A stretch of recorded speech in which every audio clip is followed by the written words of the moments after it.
Job losses second only to Pine Bluff, Arkansas. Mortgage foreclosures 5 times the national average. And the economic outlook for Atlantic City could get worse fast. That's according to a newly released report from the William J. Hughes Center for Public Policy at Stockton University. Its director is Daniel Douglas. Thanks for being with us, Mr. Douglas. Lawmakers are trying an intervention to save Atlantic City. The mayor's resisting. What's the crux of the problem? Crux of the problem is that Atlantic City and frankly all of South Jersey, or this part of South Jersey, are dire economic circumstances. We have higher unemployment, more foreclosures than any other county in the country, and it's just a bad environment which Atlantic City is trying to deal with. You say 22,000 jobs have been lost in the casino collapse, but total employment was up 1,400 jobs from November 2014 to November 2015. Why? There's been some growth in non-casino and non-hospitality industries, in education and healthcare and other industries. So there's some signs for hope that Atlantic City can start building a future not completely dependent on casino gaming.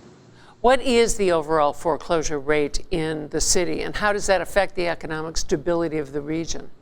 Well, the foreclosure rate in the county, and these are usually kept at county levels, 1 in 261 homes in Atlantic County is in some form of foreclosure, compared to about 553 in the whole state of New Jersey and about 12 to 1,300 in the whole country. So it's very severe.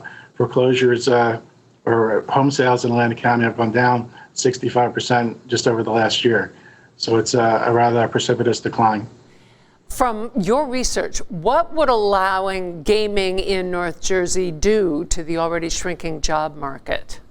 It would clearly cut into the existing market casino gaming in Atlantic City. It's proven with the casinos in Pennsylvania and Delaware and Maryland that has cut into Atlantic City's business rather dramatically over the last few years. But the casinos in North Jersey would give a percentage of the taxes to Atlantic City. Would that be enough? That's a math question. We'd have to see, whether the investments they are seeking would actually come about, whether they would produce the revenue that they said they can produce, and whether there's enough to go around. And those are all very large questions that have to be worked out. Do you see where a brand new industry not connected to either the beach or gambling could get a foothold? Well, there's lots of opportunity. Housing prices are good right now. There's a number of efforts to bring new industry in the area and to invest into Atlantic City. So, it's possible, but, we're, half of our border is the ocean, and a portion of our border to the west is the pineland. So there's not that many areas to grow in, but there's still plenty of land down here to bring some industries in that would help build the area up again. It can't be another single industry, though, like gaming was. We'll have to diversify and rely on a greater mix of economic opportunities. Okay, thank you very much for being with us. You're quite welcome. Thank you.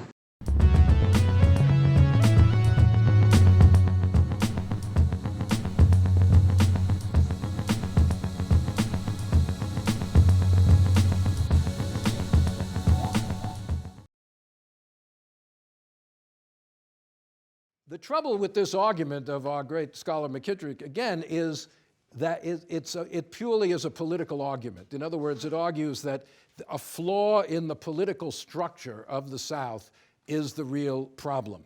But another way of looking at it is the organization of Southern society itself generated policies which were counterproductive and also created irreconcilable opposition, which a different political structure might not have been able to deal with anyway. Planter control determined how the war would be waged. Start at the very basic with money, right? How do you finance? A war requires a lot of money. Far more money than the federal government had ever had to raise before the Civil War.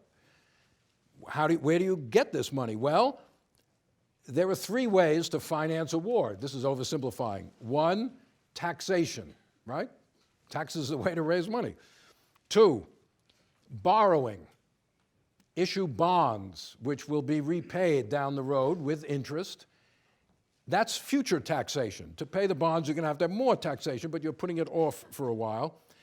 And 3rd, issuing paper money, like we just saw, and paper money to pay for things. Now, both North and South used all 3.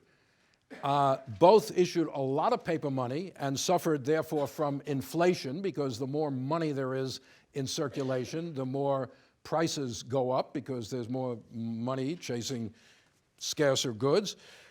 But the Union derived a far higher percentage of its income from taxation than the South did.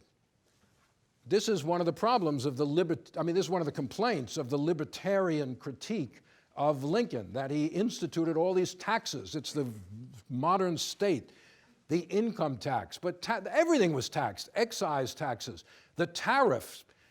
Yes, they raised the tariff to enormous levels in the Civil War, not because Charles Beard was there in 1860 saying the tariff is the cause of the war, but that's the way you raise money.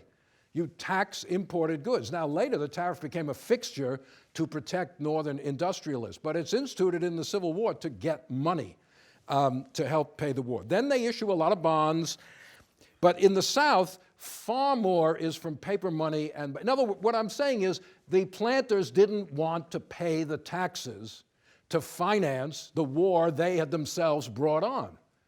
They're the ones with the money. If you're going to tax people in the South, the planters are going to pay the bill. Yeah, you could tax merchants. You could tax poor people, but you're not going to get much money by doing that.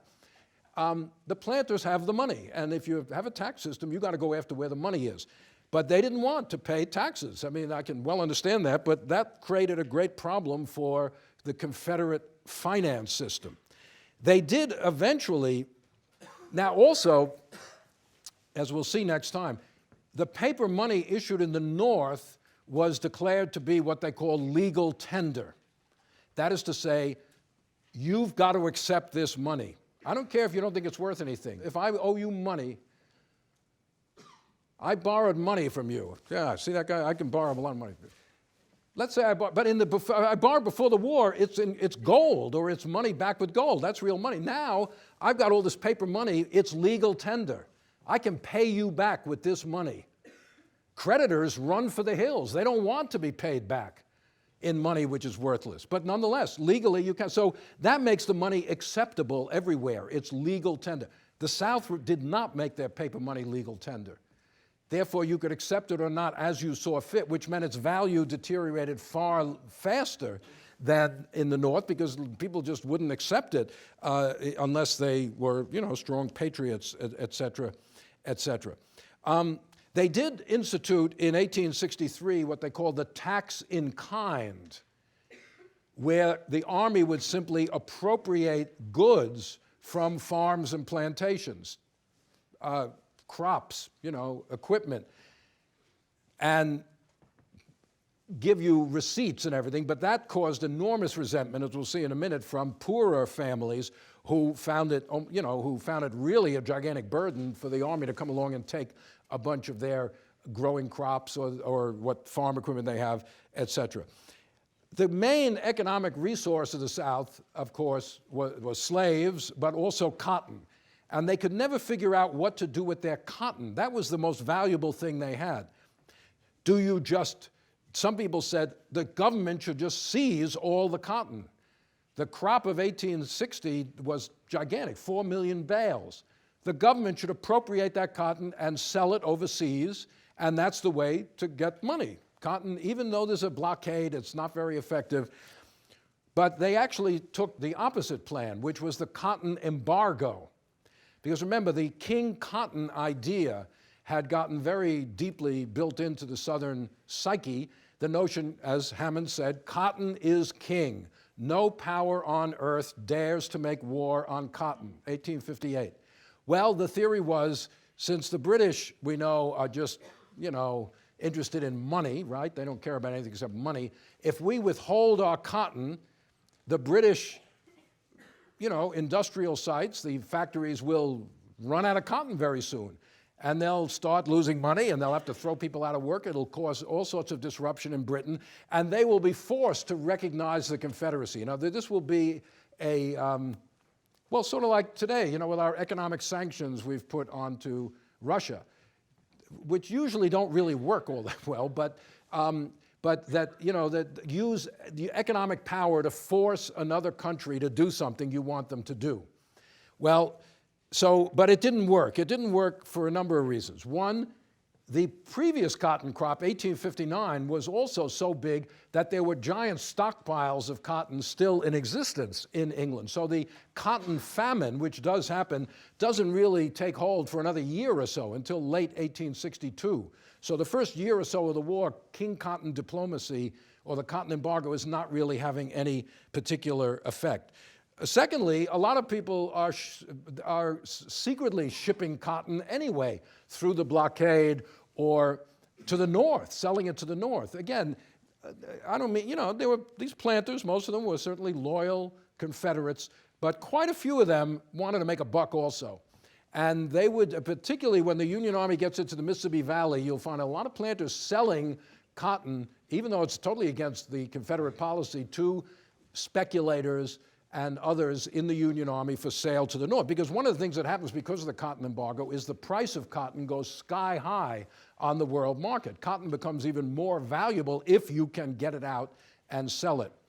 One result of that, since all policies have unintended consequences, one result of that is that Britain makes an avid effort to promote other sources of cotton.